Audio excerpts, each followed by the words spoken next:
sant yàlla.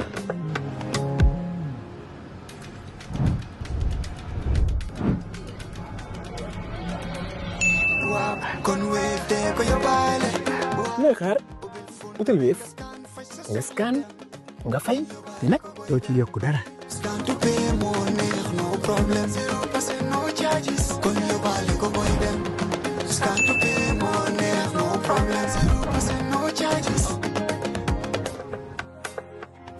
Jar Oil, the company, have filling stations across the country, and our rates are relatively cheaper than anyone else across the country. Jar Oil is the biggest producer and distributor of cement in the country with the most competitive prices in the market. In the Gambia, we all move to different paces. Time is money, convenience is power, and now both are in your hands. No more long lines, no more late payments, no more missed chances. Not anymore. Because now the Gambia has its own super app, Zap. One app, one tap, endless convenience. Send money instantly, pay your bills in seconds, shop without borders, pay your rides, order your meal, buy your ticket, deposit and withdraw money for absolutely free. No extra charges, no hidden fees, only on Zap Super App. This is not just convenience. This is confidence. This is the future in your hands. And the best part, Zap is born right here. Built for us, designed for every Gambian home, every Gambian dream. So don't wait in the past. Step into the future. Download Zap today on App Store and Play Store and enjoy endless free services. Call us today on our toll-free number 1666 or on 260-0001. Zap, all in one, all for you. Tap in, zap in. But right now, we receive another permanent fixture, retired Lieutenant Colonel Sheriff Samsudin Sarr. He's become, quite a hit, People call me, whenever he's not been on in the past, they say, Anna Sam, you get your dega Sam there. And I'm saying, wow, you invite him for one program and now he eclipses you in terms of popularity, huh? Manchi, be on flying Tyler. Well, New York,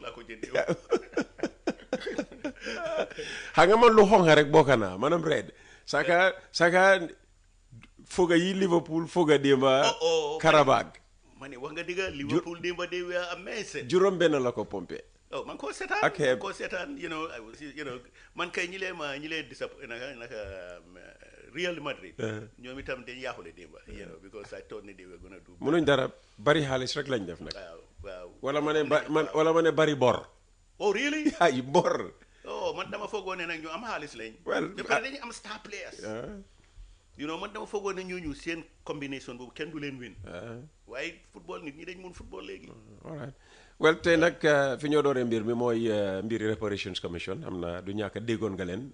ci gannaaw tuuti. waaw ñu ñëwoon di explain li nga xam ne moo tax ñu jóg. waaw ci fan yi passé nag am na ay bindante yu dox seen diggante. waaw fa laa bëgg ñu dooree tey ndax am na beneen bataaxal boo binda jagleel ko gaa yi ñu njëkk a déglu Lamine Thiam Lamine nag daf dee enjoy sa pieces yi. And he reads well. Well, that's what I'm saying. It's because he enjoys them. Oh yes, he is super good. He immerses himself, into your pieces. Indeed, it's like I am really talking about it from my heart. Wow. Absolutely. So basically, what are you saying briefly?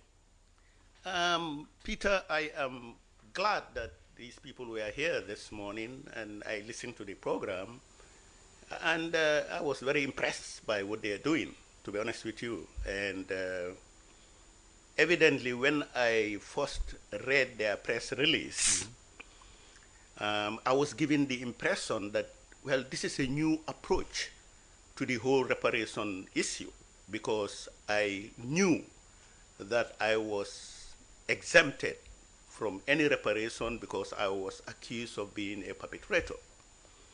And that is why when I saw their press release that said, we are starting a new reparation process, and that people who are affected from 1994 to 1997 are eligible to apply, I thought, well, this is an opportunity. These people may not even be looking at the allegations that they brought against me in the TRRC. So that's why I wrote to them a nice letter. I think I forwarded it to him, if I'm not mistaken, telling them that, look, I was exempted from any kind of reparation because I was treated wrongly. And I quoted, in fact, the presence of Dr. Babagalle Jallo, who was their executive secretary, stating that I was among those they identified to be exempted from testifying. And unfortunately, the question was not asked as to why. So there was an agreement among them at the beginning of the TRRC where they said, don't ever bring Sarr here. For what reason, I don't know. Okay, so to this day, nobody ever suggested to you why that decision was made? Nobody. You haven't even heard a possible rumor as to why?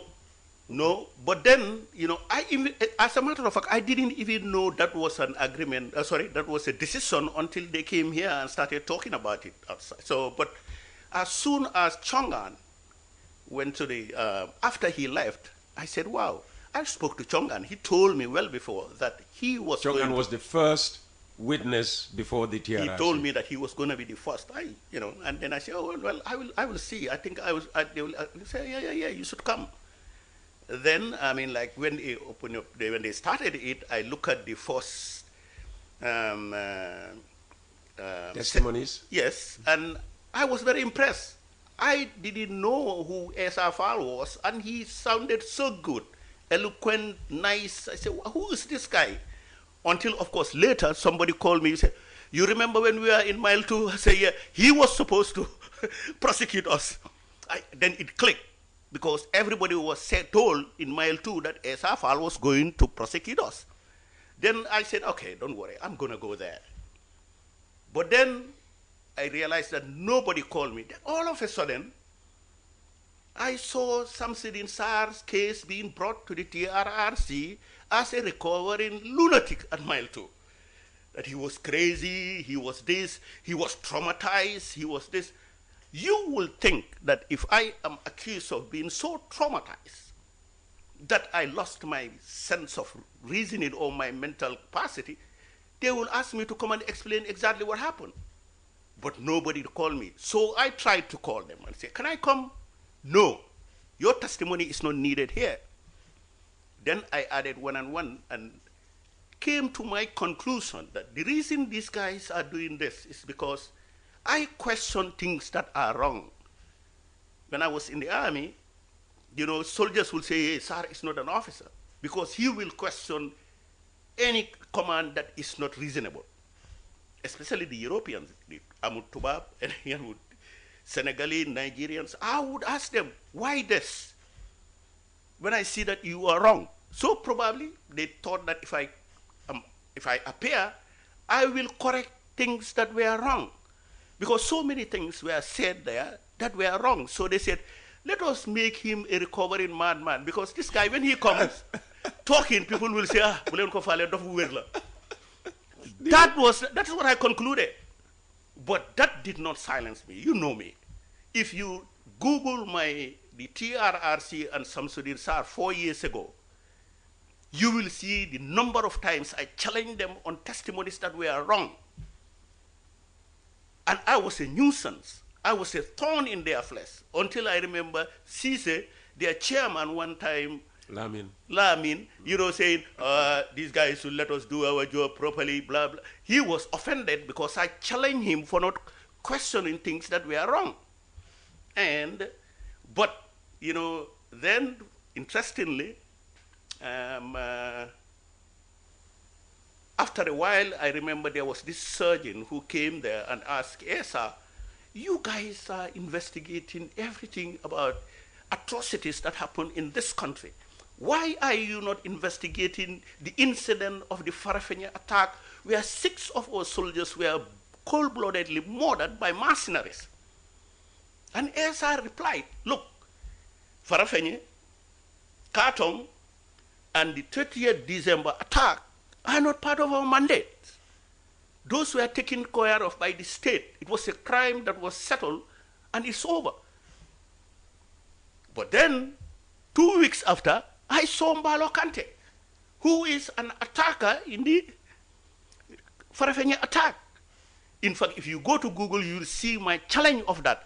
Why did Essa said last 2 weeks that no investigation about the Farrafenni attack, and they brought this guy here?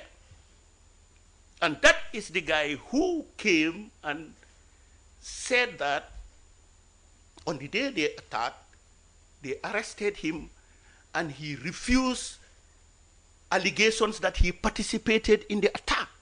So his testimony was on the Farrafenni attack, because he could have appeared, but testify on something different. Different, but it's like on the when they arrested me on the Farrafenni attack, okay. I was telling them that.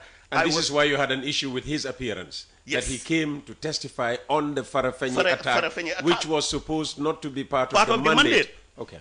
You know, so that's when I questioned, and then he said yes. And when I said I was not part of it, Samsudin Sarr name, a lot of people started beating me, kicking me, doing this, you know. And why would you even encourage somebody you know was an attacker? After he told them how they attacked, how they came behind the back door, how they, in fact, conducted surveillances in the camp before the attack. He regularly came there to play basketball, volleyball, drank attire, and they will give him money.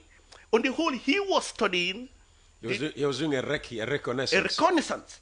So he explained all that to the TRRC, yet he is telling you that I refuse to admit being part of it, and that is why they were beating me. And he said, yeah, they tortured you? Yes. Who did? Samsudin Sarr. But that was not even the case, Peter. My problem was, I was in Brussels that day when they attacked. I was there with Edward Singate, O.G. Salah, Moses Jallo, Essa Khan, and one security man. In fact, I have the pictures of them in my book. And I explained that we were in Brussels when Harry Sambu called Singate in my presence and told him that Farrafenni has been attacked, and Sirif Gomez led the attack because they just released Sirif Gomez from prison. So, in fact, Singate had to arrange with the pilot to get me from economy and brought me to first class just to tell me. Whoa, what an upgrade. Yes, just to talk about what we should do when we come. Did you complete the flight in first class? Yes. Lateral. And then, Peter, to be honest with you, we landed, in the plane. Singate was pulling his hair. If I go, I guess they will just leave Sirif Gomez for me to get him. And when we arrived in Dhaka, in fact, I remember Michel Hussaini.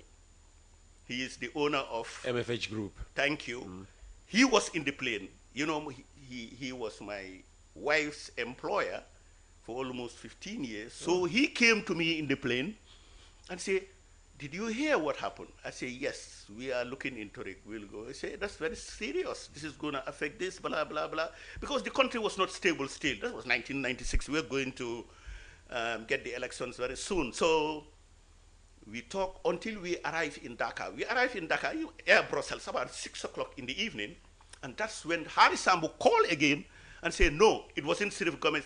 These are mercenaries from Liberia, and we have captured 2 of them. They are at the NIA. So how could I be in this country at that day beating this guy while he's denying his involvement? So what? Just like I said, they knew that I would challenge everything that was wrong about the TRRC, and there were so many things that were wrong about the TRRC, Peter. And they denied you your right or privilege at least to appear before. So, but then after everything was done, and with all that, they wrote in their report and recommendations that I am a torturer, I am a perpetrator, and that I should be denied employment by the government for minimum of 5 years. I should be punished anyway. But then when the recommendations arrived at the you know, when the president got it, they took it to the parliament or the cabinet, they review everything. And I think I was one of the few who were, whose case was thrown out, said, look, this guy is not culpable because he asked to appear. He is in the country. You accused him and never gave him the opportunity to come and explain himself. Why do you want to judge him? That's like a verdict without a trial and a defender. So your exoneration has nothing to do with you being close to the government. It was just that they looked at it and thought, well, you were not fairly, wouldn't you have, Peter, wouldn't you have exonerated me? Well, nobody has given me that kind of responsibility. Yeah, but then from what I explained here, in a situation where you say investigate me and they did not fairly investigate you. and freely, you know, and you accuse this guy of this and that, why didn't you give him chance to come and explain himself? Okay. Okay, so that was with the TRRC. Yes. Then the TRRC came up with its recommendations, including, you know, possibly the formation of a reparations commission Yes. to, you know, pay reparations to victims. And then you started writing letters back and forth with them. Yes, you're talking about the reparation commission. Yes, the reparations Yeah, commission. you know, and another thing, Peter, that really bothered me a lot was the inclusion of the Farrafenni attackers, Balo Kante and Omar Damfa, in the reparation process, that they were recommended for payment. You know, and that hurt me. Why? Because, Peter, the following day when I arrived from Brussels, the following day, as commander, deputy commander, I was given the responsibility to give the corpses to their families. And I went to the mortuary. Up to this day, when I think about those guys, I see these dead bodies where they were lying. You're still traumatized by the I'm experience. traumatized by that. Peter, you could, you know, especially Staff Sergeant Baji, he was from the mosque with his prayer beads over his neck. That guy has bitten his tongue to pieces. If you see these boys, how they were brutalized, most of them were shot from the back. Oh, it's terrible. They were running. Okay. And guess what? Yaya, is it Yaya? No, it's Yankuba. No, wait a minute. It's one of the Yaya Drame. It's Yaya Drame, yes. Who was the attacker? They used to call him what? Not the one that eventually became, is it CDS? No, that's Yankuba. No, that's Yankuba. This is Yaya Drame. He's one of the attackers. He was the killer. They used to call him what? Invincible. Good, invincible. Oh. And when I interrogated him, he told me, to be honest with you, I kill most of them. Because when I asked them to stop and they wouldn't, I shoot. You know? What was his level of education like? Oh, no, these are not educated people. Yeah, They've never been to school. Yeah, so easily manipulatable. Yes, and these are guys who were Charles Taylor's generals. He was, I think, a full lieutenant colonel in Charles Taylor's army. And he told me, sir, you know, when I ask them to stop and they don't stop, I shoot them. So these guys, when they realized that the camp was under attack and they were surprised, they were trying to run away from the camp. And anything that moved, they shot at. You know, of course, in the process, thank God, they shot one another. And Balo Kante was one of those, he was shot in the leg, and also Suleiman Sarr. Is that what you call friendly fire? Yes. Friendly fire. So you seem to be knowing all the jargons. I chat with you a lot. Yeah, so you know, I remember a few expressions. But then now coming to the reparation, I want them to get Balo Kante and Omar Danfa from the payment. If they were paid, bring them back to repay the money, because the government Is this white advice paper, you're giving directly yes, to the Reparations Commission? The government white paper said that these people were criminals. They did not deserve to be treated with any kind of mercy or sympathy. They were criminals. They are murderers. And in fact, those who were killed at Farrafenni were good, loyal soldiers trying to defend the country from some wild people, because they wanted to start a fight in this country. So that definitely, in fact, I think that when I leave here, I will go straight to the Reparation Commission. They're not far from here. They're just a walk away from I here. understand. It's logic. Where is that? Yeah, no, that's you. So you go out. Yes. Then you do a left. Yes. And then a left, and walk and walk and walk until you hit the building. It's that simple. Is it the building whereby the petrol station? That's the one. Okay, good. That is the one. I'm going there. That is the one. Because they told me to go. If Idimas Job was sponsoring the program, we would name the name on the on the building. Yes. Okay, that's now, where I know that. That's building. where he has. Now I know that building. Yeah, I'll go there. I'll go there from here. And evidently, I spoke to one lady, Miss Jeng. Ngenar. She was brilliant. She was good, very nice. Of course, I called. And for a long time, nobody answered. I thought they were ignoring me, but I understand from this. You had the explanation today. They have only two. Too many people, exactly. 2 numbers, and so on. Exactly. But I tried and again. They're struggling with staff numbers. Yes. I think I should apply for a job. They're very thin on the ground. I'm thinking of finding a new job. You know that. That could be a good place. So, imagine you and I working in the same office. Oh no, I will go there and talk to them. In fact, I don't mind apologizing for the misunderstanding. But to be honest with you, I thought they also considered the white paper of the government, which they did not. It looks to me that they still treated me like a perpetrator and not. But you wanna know whether Sarr is genuinely a victim? Go and look at the TRRC. Or why don't we put it this way? Fill the form. I will go there. No, I'm going to start the whole process again. I'm going to do that. And see, how they deal with you. As a matter of fact, they send me the form online. I tried to fill it online, but you got to sign. And there is a place where I think you got to swear something, and they got to take your photograph. You have to appear before them. Yeah, I have to. That is the only reason why I didn't fill it online. So I'll listen to how things, work out with you, and then I'll consider whether to put in an application. Yeah, you should. Because I'm also a victim of the idea. People tend to forget this. Yeah, it's not even about the money or whatever, but it's just the principle. There were so many things in the TRRC that I really question.